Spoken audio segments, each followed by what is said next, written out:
No mai haere mai. It's the Huddy Hui. Find Huddy Sports on Instagram and Facebook.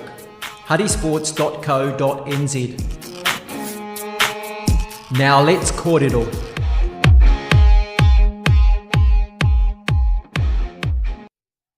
Kia ora, good evening and welcome to the Huddy Hui 100 episode 159, and it's great to be back. We had the week off last week due to pretty much having an event every single week last week, and we didn't have time to have a Huddy Hui, but it's good to be back, and we're heading into the nit and gritty of the National Provincial Championship, both for the men's and the women's competitions.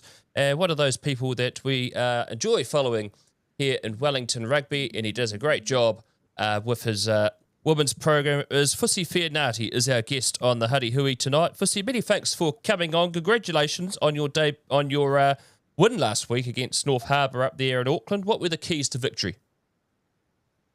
Oh, thanks, Brad. Thanks for having me on.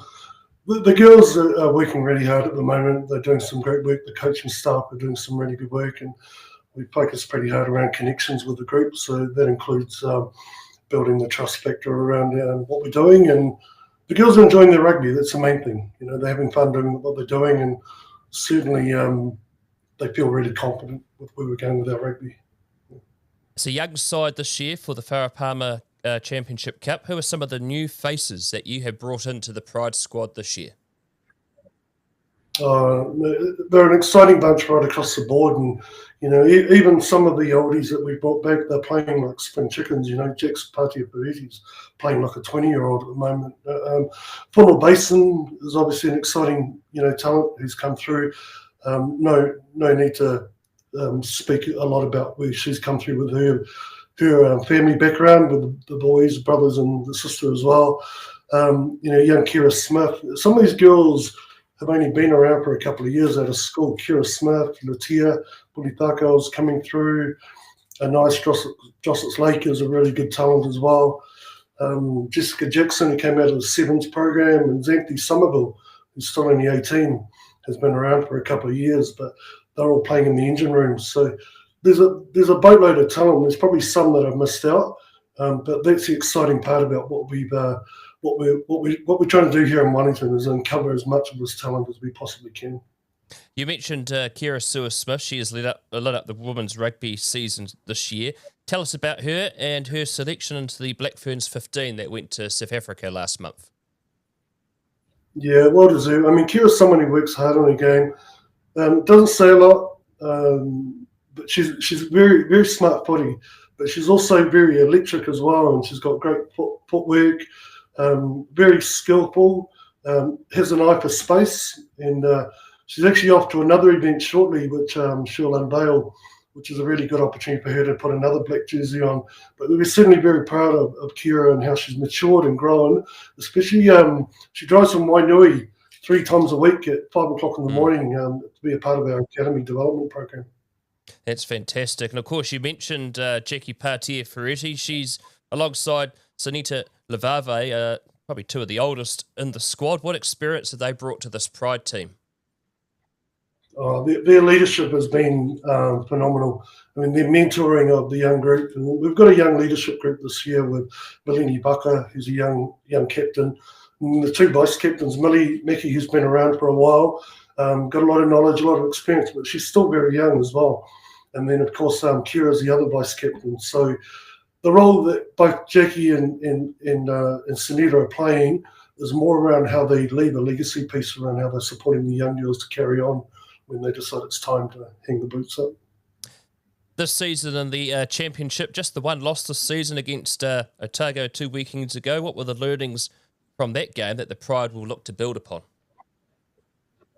Yeah, there's a lot for our girls to learn in rugby. You know, game IQ is not something that comes around very easily for the players because of, what they get at club level. No disrespect to our club, our community game, because we have a lot of volunteers. But when girls are, in particular winning games by big margins, it's sometimes very difficult to put into exercise the things that are really important for you. But the big learnings we took out of Otago was discipline was one. and then being able to make good decisions with ball in hand, especially when we've got them on the back foot or we're getting some good territory and movement around the park. So we took some good learnings and we applied those against North Harbour.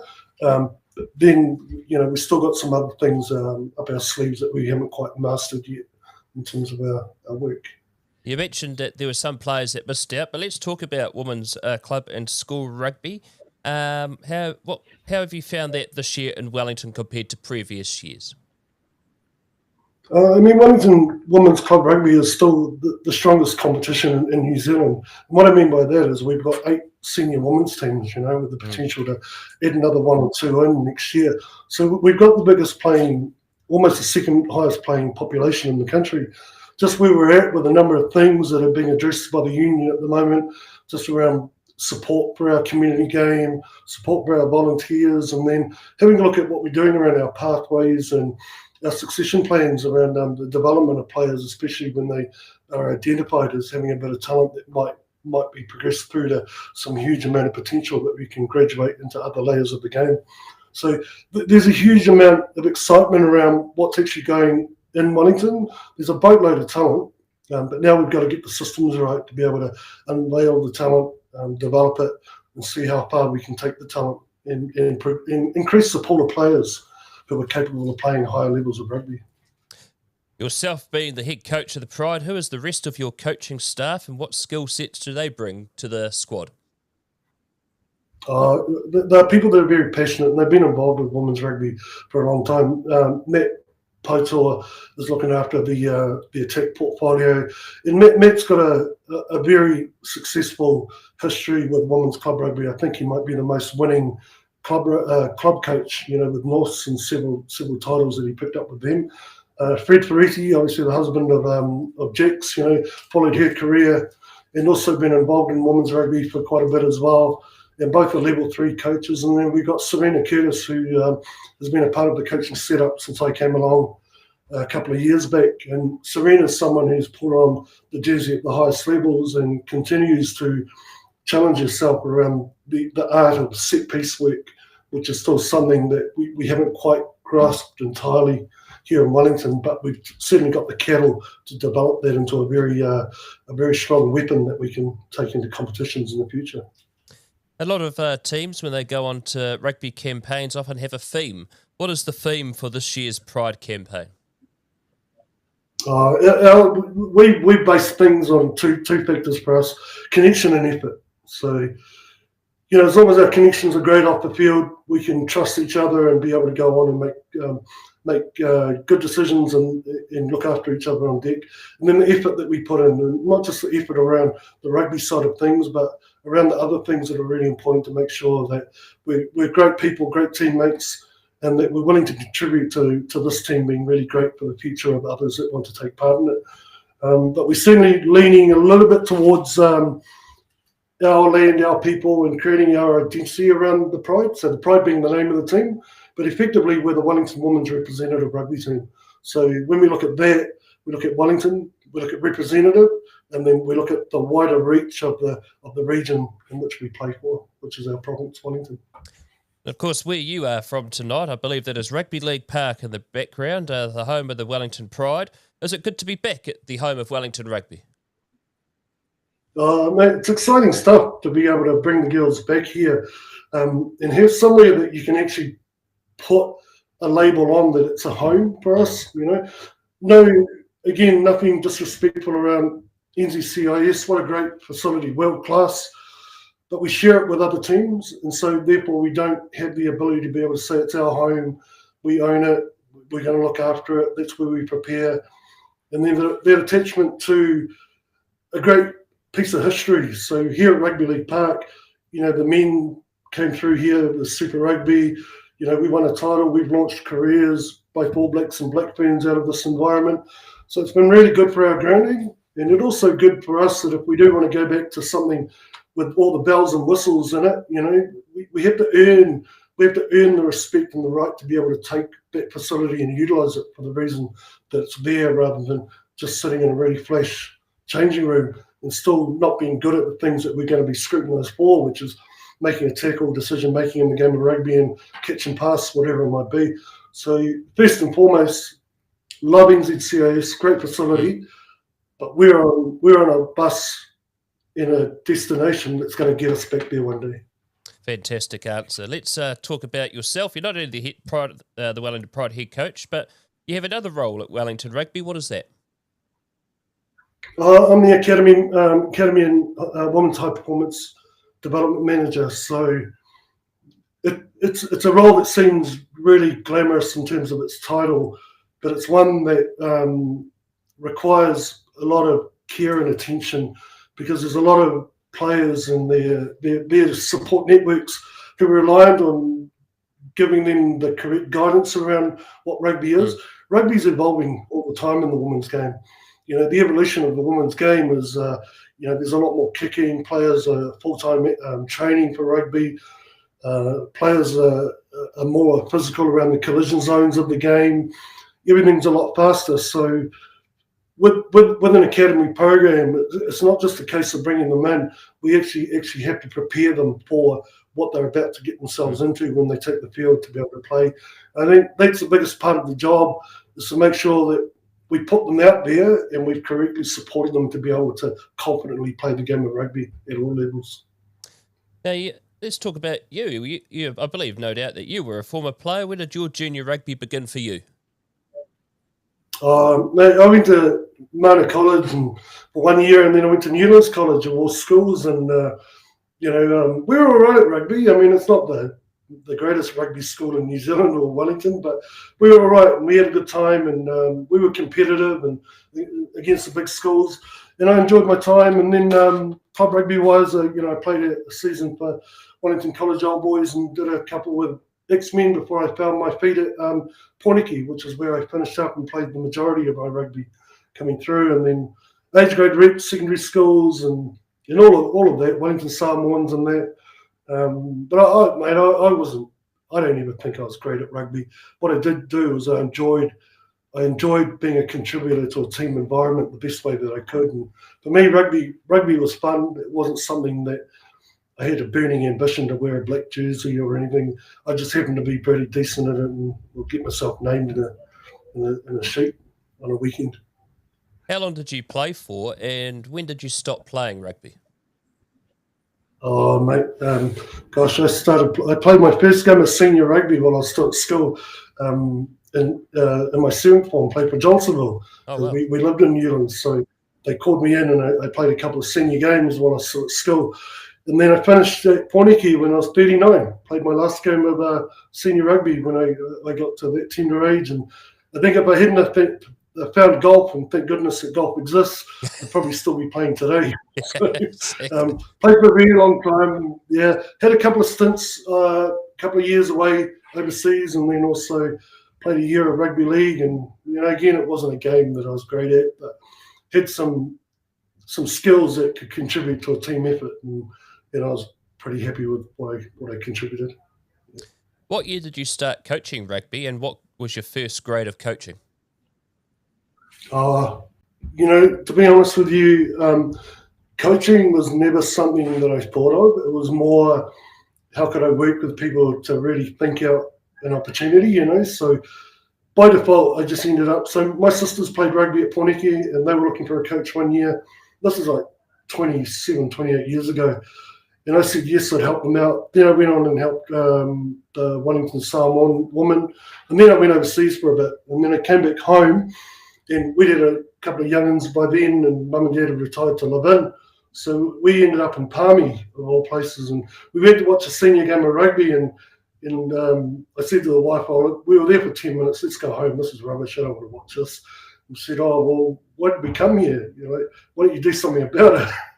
So that's how I ended up being involved in rugby. It happened a good mate of mine, Jeremy Harpiter, who's now a senior lecturer down at the University of Canterbury. He was coaching the university club up in Palmy, and he'd see me on the streets and asked me if I'd be interested in helping him out. And I said, oh, look, I would, but not in any capacity other than help, help is help. And then it didn't happen, but he thought that he'd let me down, so he contacted a club called Kia Toa up in Palmy.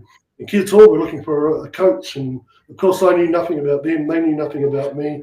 I went into an interview and through the general managers at the city council that I was working for at the time, and effectively got told you're going to come for an interview. So I did, and I went home that day after the interview, and I said to my wife, "Man, I really hope I don't get that role. I'm not interested in coaching." Well, just so happened the general manager who was on the board turned up the next morning and said, "Congratulations, you've got the coaching job." So that's how I fell into coaching, mate. It wasn't anything that I was looking for. It wasn't anything that I had an ambition for.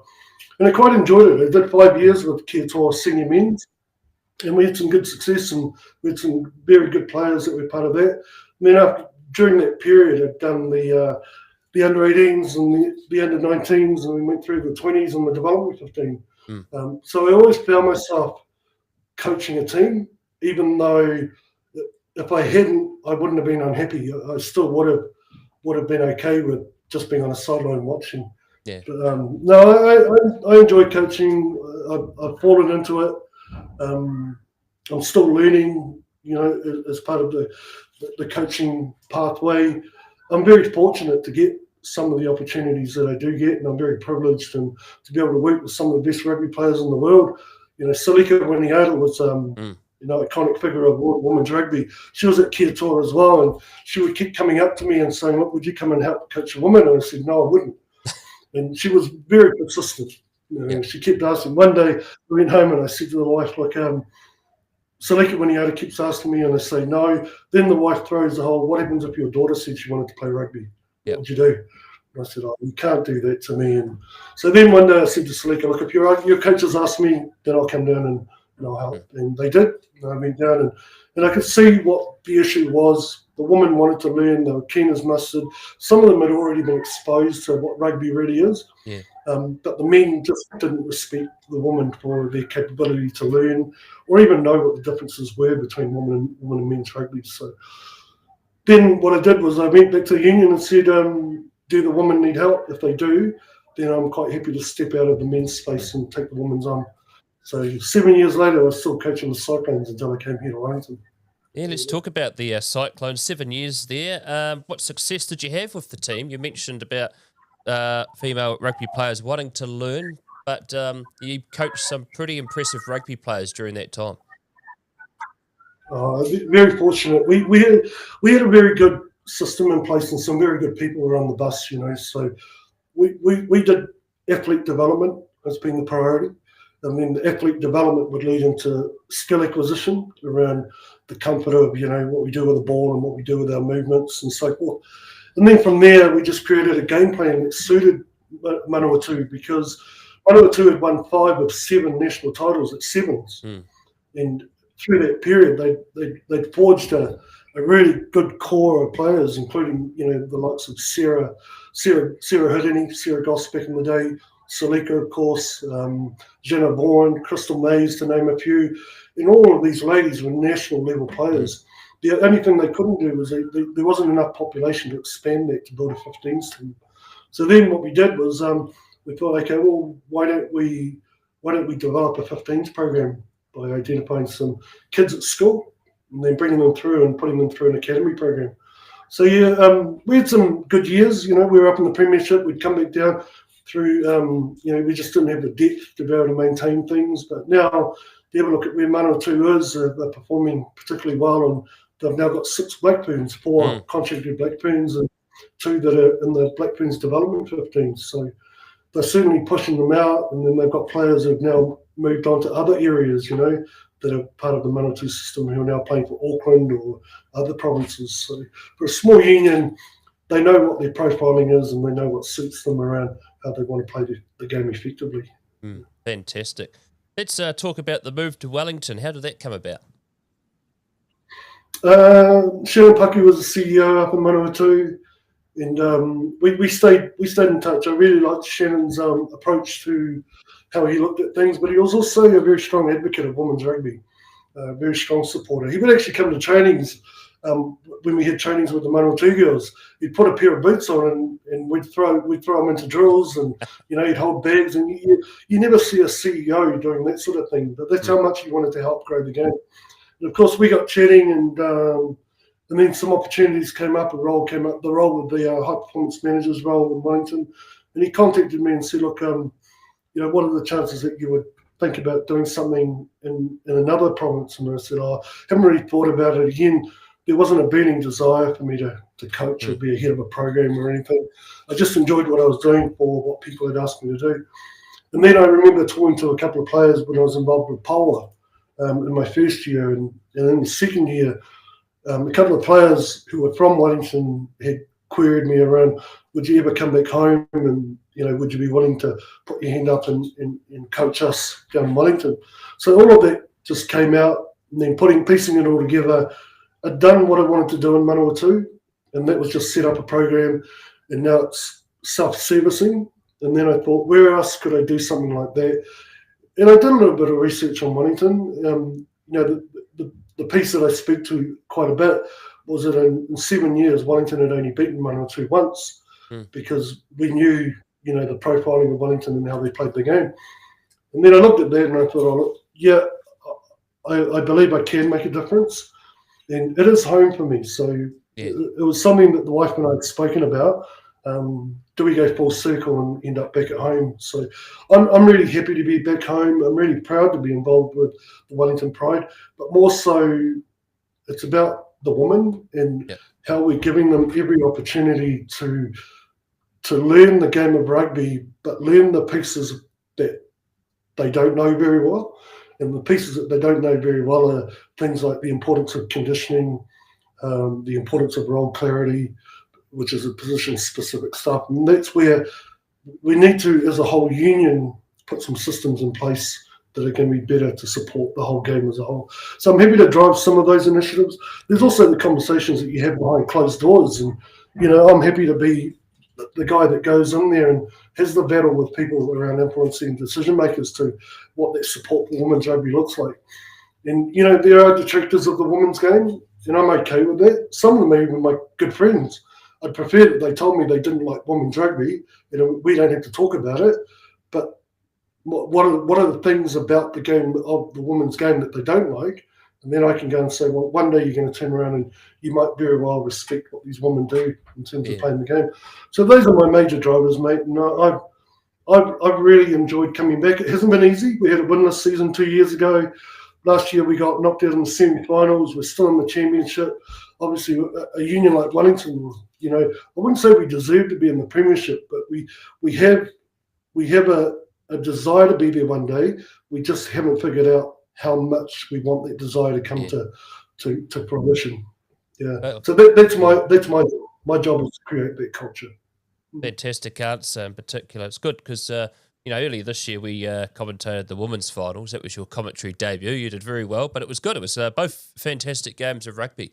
It was the Tia Pussy and the Izzy Ford finals. They were great displays of women's rugby. Now, one other thing that you have achieved this year is you were the head coach of the Hurricanes Poua.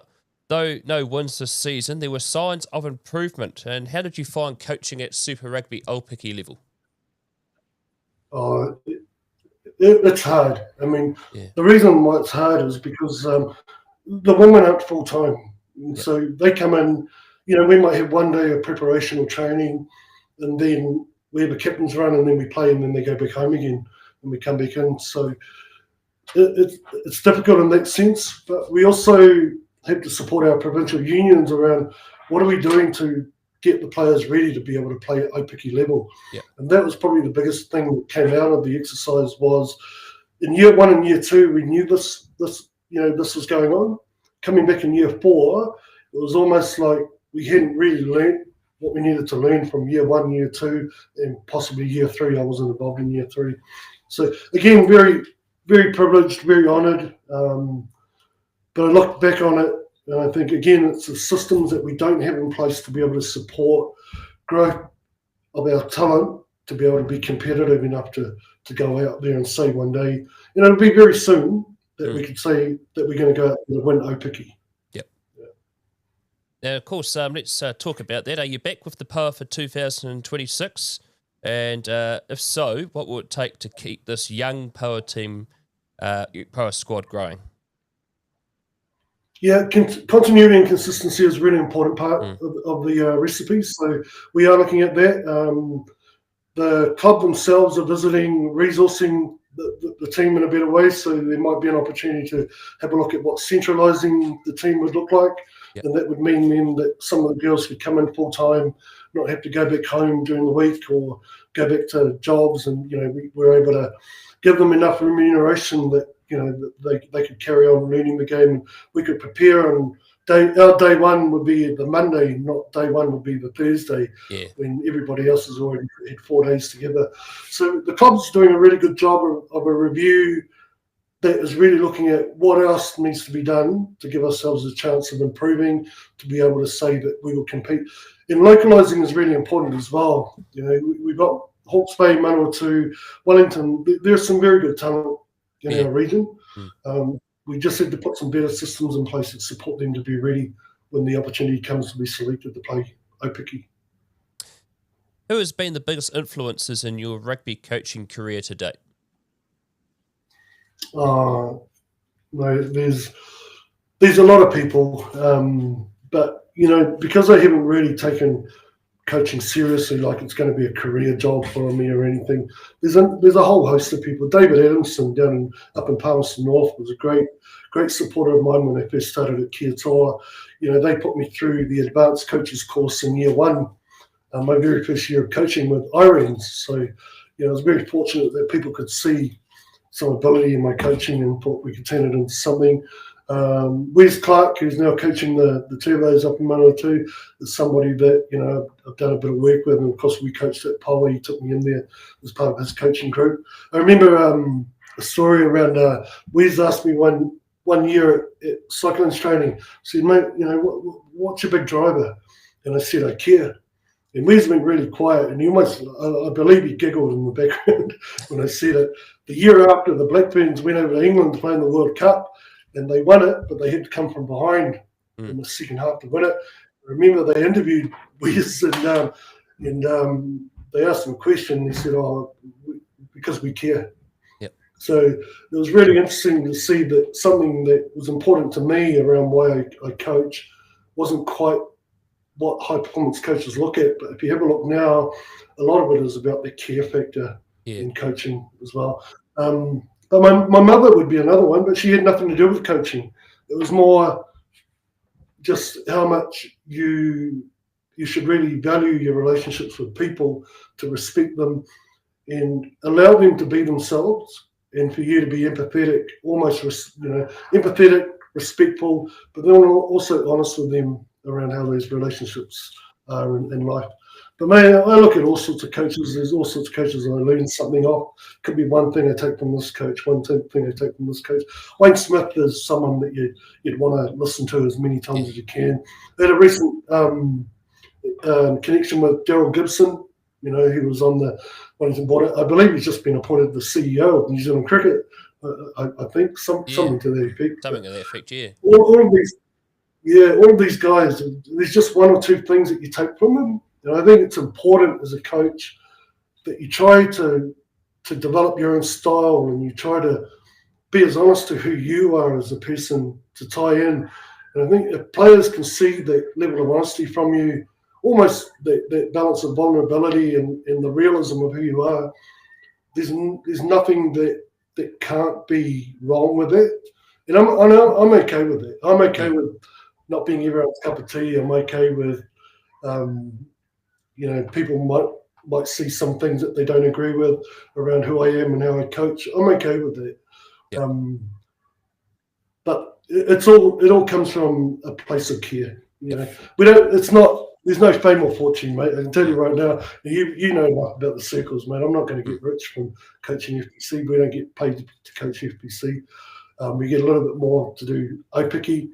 But the fame for me is to make sure that I leave it in a better place for the next people coming through. Fantastic. No, that's a great answer in particular. Let's talk about this Sunday. You're back at Jerry Collins Stadium against the Taranaki Whio, with the Lions playing Auckland straight afterwards. How is the Pride approaching this game? It is a battle between 2 versus 6 in the championship. It's also Old Timers Day as well. Yeah, it's a big day around. Every day is the same for us. Opportunity for us to go out and play the best rugby that we can based on how we prepared. So preparation is always good every week. The this game's no different. It is a good game for us to get because it'll secure our place in the top four. And then we have a look at what happens next after that. Obviously, ideally, we'd love a home semi-final. Dropping the game to Otago means we're chasing our tails a little bit and sort of, if we can get all the way to the big dance, then we're going to have to travel if Otago continues on their winning ways. But one step at a time, and Taranaki will offer us the opportunity to debut another player. And the exciting part is that will be debutant number 12 for this season. So it's been really good to unveil some of the new talent coming through. We've made a couple of changes around some areas, just around creating some depth in positions as we go through the rest of the campaign. Fusi, it's been fantastic having you on the Huddy Hui tonight. I'd like to thank you for all the support you've shown Huddy Sports over the years, and also for last year when you gave us the Hurricanes Poua jacket as a sign of goodwill. But you're a great man, Fusi, and we'll see you out there at Jerry Collins Stadium on Sunday. All the best. Thanks, Brad. Hey, can I say to you and your listeners, Brad, the job you're doing to connect our communities to sport, connect our people who are the role models of our game, you're doing a fantastic job. And you went through a little bit of a challenge with Sky Sports in recent times, but what they do and what you do are totally different things. Yep. But what you're doing, thank you very much for the work that you do for our communities. And I know you put a lot of time and effort and possibly even your own goodwill into it. So please, I took my hat off to you and your work as well. Thank you, Fusi. That are lovely words. And you have a great rest of your evening, and we'll see you Sunday. Go well. Right, take care. Thank you. That is the head coach of the Wellington Pride, Fusi Feaunati. What a great interview with Fusi. He was one of the first people to reach out a few weeks ago when we had the little minor issue with Sky TV that got resolved, but he's been a great supporter of ours on Huddy Sports over the years, and he's a humble man that has his heart in the right place, in particular coaching and women's rugby as well. And it's a big time for women's rugby as well. The Women's Rugby World Cup is on. The Black Ferns got out to a good first win against Spain, and they'll be hoping to defend their title. We've got Adam Julian, who's a Huddy Sports regular and commentator, is actually over there reporting on the Women's World Cup. So hopefully next week, all going well English time, we might be able to have a bit of a call in with him and see how he is finding it over there, back over in the UK. Of course, one thing we've mentioned many times with him on the Hui is that he was the official writer, the first person that did the A to Z of the Black Ferns on allblacks.com. And he did that during COVID. He did a lot of it off his own goodwill. And now he's benefiting the successes of his efforts promoting women's rugby. So we'll try and see if we can get him on next week's Hui. We'll keep you up to date with that. But as mentioned with our discussion with Fusi tonight, it is Old Timers Day at Jerry Collins Stadium this Sunday, the 31st of August, and the Wellington Pride played Taranaki out at Jerry Collins Stadium, 11:35, followed by the Wellington Lions, who definitely need to get a win. They've had 2 losses now against Otago and Manawatu, and they're up against the winless Auckland, who are having a terrible time in the NPC, and that is on Sunday at 2:05 at Jerry Collins Stadium. Old Timers Day. Many of the greats of Wellington rugby history will be there, and it's great to always catch up and remember their stories. The likes of Andy Leslie and co that have donned the Wellington Lions jersey, and it's great to be part of a project that I can't tell you yet, but it's going to be a great project to remember those that have played, and they've been Lions for life as well. So we'll keep you up to date with that one as well. But also, starting tomorrow is the National Barbarian Secondary School's top 4 finals from Palmerston North out at the CETA Arena in Palmerston North. Friday and Sunday they are on. And we've got the semi-finals for both the boys and the girls on tomorrow. Rotorua boys and Southland boys play at 2:45. And then Fielding High School, who won the Hurricanes final last week, take on Westlake, who won the Blues final, 1:15 p.m. tomorrow. And Fielding, of course, we've covered them over the years, and they're great to follow, in particular Blair Rogers, who does a great job as the promoter of Fielding Rugby, and we'll be backing Fielding tomorrow. Hopefully they can keep the Moaska Cup and go through to the final. They narrowly missed out on the final last year, so they'll be hoping to make the top 4 final. And the boys, it's Matakura. Oh, sorry, the girls, I should say. Apologies for that. Manakura taking on Howick at 10:30am, and Hamilton Girls High School taking on Christchurch Girls High School at 11:30am. And then, depending on how results go, after that, we should be able to give you the time should be able to be confirmed by the Barbarians organisation tomorrow afternoon. It all depends on who makes the final in flights, in particular 2 teams from Christchurch, more so Southland boys. So here on Huddy Sports, we always like to thank our sponsors. That is Mike Pinfold Plumbing and Drain Laying Limited, Louise Reddy of New Zealand Travel Brokers, Gavin Murphy and the team at G&H Funeral Directors, and Nathan Williams and his team at EG Fresh Range Eggs. Of course, Nathan, in Wellington Rugby is also one of the many people that helps the Fielding High School First 15. So another reason why to back them tomorrow as well. And if you're willing to help keep Huddy Sports free for all to watch, head to huddysports.co.nz. We can promote your business and get the message out there to help keep the community free to all to watch local sport here in Wellington. It's not only just rugby, we cover many other sports as well. You can also find us on Facebook and Instagram as well, and email us at huddysportsnz@gmail.com. Check our socials and website over the next 48 hours. We haven't got anything scheduled for a live stream broadcast this weekend yet, but we will keep you informed on our social medias and our website if anything does come up over the next 24 to 48 hours. Next week, we'll bring you another Huddy Hui, date and time depending. Hopefully, we'll be able to get Adam Julian live from London to give us his update on his travels on tour in the United Kingdom. So that has been the Huddy Hui for tonight. Great to be back. I'm Brad Hudson. Ciao for now. It's the Huddy Hui. You can find Huddy Sports on Instagram and Facebook. And check out huddysports.co.nz.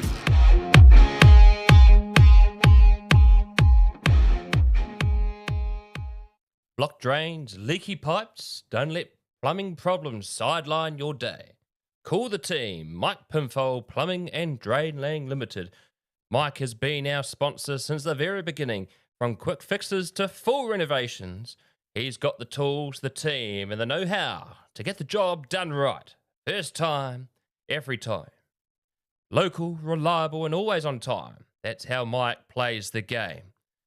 Find Mike Pinfold at Pinfold Plumbing at extra.co.nz 027 430 4351. Mike Pinfold Plumbing and Drain Laying Limited. Also Google Mike Pinfold Plumbing and let the pros handle the flow.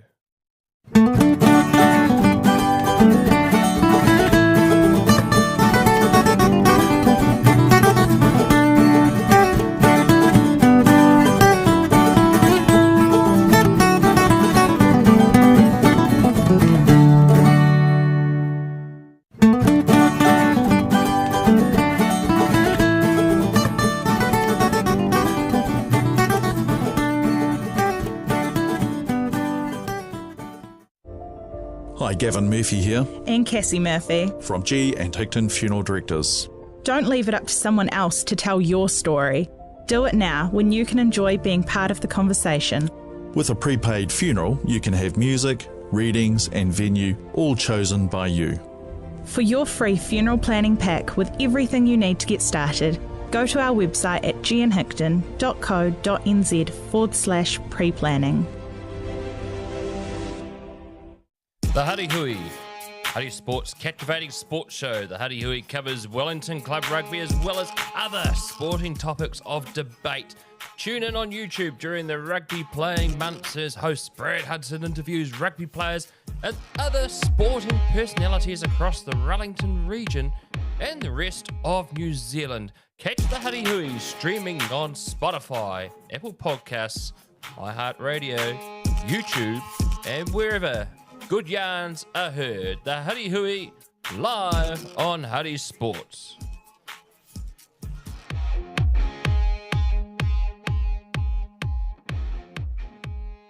Here at Huddy Sports, we love a good game plan. And when it comes to travel, our go-to is Louise Reddy from New Zealand Travel Brokers. Whether it's a sports tour, a family break, or that bucket list trip, She'll get you there stress-free with all the best deals around. She's local, she's experienced, and she backs the game like we do, and she's a great supporter of Huddy Sports. Look up Louise Reddy at louisereddy.nz, travelbrokers.co.nz, or email louise@louise.reddy@newzealandtravelbrokers.co.nz. Travel smart and travel like a pro. As here on Huddy Sports, we're always wanting to keep our content free on YouTube. So the idea of sponsors, we can promote you on live stream, our social media pages and our website. It's good to support the local community and helps keep Huddy Sport free for all to watch. So if you're interested to helping Huddy Sports, go to huddysports.co.nz or to our email address, huddysportsnz@gmail.com. Ciao for now.